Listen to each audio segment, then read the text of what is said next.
Alors, je suis Gerardo Manzi, propriétaire du restaurant La Baie d'Amalfi.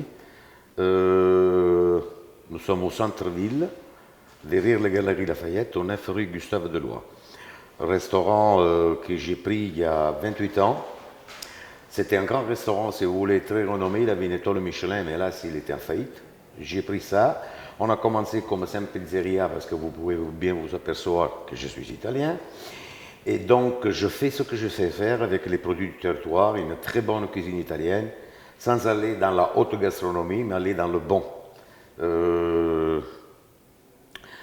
La décoration des plats, l'accueil, le service et le soin, si vous voulez, du travail et du produit du territoire. Quoi vous dire Je suis un... Spécialité italienne. Mais quand on dit spécialité italienne, vous savez, c'est un mot, bon, c'est évident que c'est la spécialité italienne. J'ai essayé de transcrire les valeurs de la côte amalfitaine sur la côte d'Azur, avec des produits, avec les spécialités, en travaillant le poisson, beaucoup de pâtes, mais pas les pâtes simples, les pâtes un peu sophistiquées comme on les fait chez nous, qu'aujourd'hui c'est cet accouplement entre légumes, poissons et des risottos, mais toujours dans un contexte très tradition italienne, mais la vraie, qui aujourd'hui, je suppose, et que je pense fortement, les Français, ils aiment énormément. Aujourd'hui, on accepte par exemple le produit congelé, le légume, tout ceci. Or, chez moi, c'est interdit. Quand on parle, tout est frais. Et il faut le faire sur le place. C'est évident qu'il y a une mise en place à faire au niveau des légumes et tout ça. Mais si on donne un légume frais, nous ne pouvons pas changer ça avec un légume congelé. Il faut travailler avec le produit frais, chose que je fais depuis 28 ans, avant que je rentre dans l'association des maîtres restaurateurs. J'ai une passion pour ce métier qui est énorme. J'ai commencé par la salle, je suis allé en cuisine, je retourne en salle. C'est évident que je dirige un restaurant où il y a quand même, entre une chose et l'autre, 15 à 16 employés. Donc je ne peux pas occuper une place fixe, parce qu'il y a quand même la bureaucratie, il y a quand même la comptabilité, nous avons les achats, mais les achats, c'est moi. Les fournisseurs, il faut essayer de les encadrer, mais après, le fournisseur, il faut qu'il me fidélise.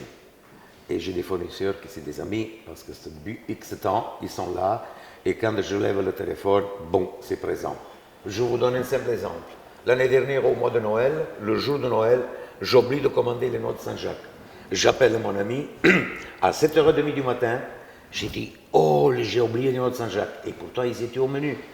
Eh bien, il a été au dépôt, il m'a pris les noix de Saint-Jacques, lui-même, il me les a apportées. Et puis, c'est l'aspect client. Le client, quand il arrive chez nous, il faut qu'il se sente chez lui. Il faut qu'il soit la famille, il faut qu'il soit une ambiance chaleureuse. Chose que, grâce à Dieu, je sais faire moi et ma femme.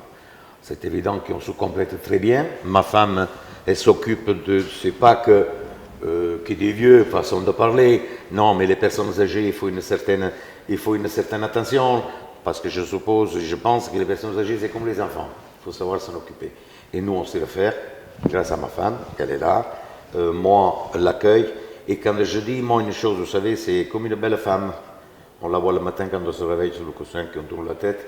Le restaurant, c'est quand il rentre le client, c'est le soleil. Donc, ça, c'est ma conception du travail. Le jour que je n'aurai plus cette envie, on quitte.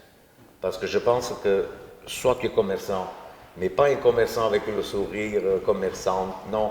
Moi, les gens, quand ils rentrent, ils me voient en colère, ils me disent « Ah, monsieur, il est en colère ». Il ne faut pas se cacher derrière aucune étiquette. Je ne l'ai jamais fait. Et je ne le ferai jamais.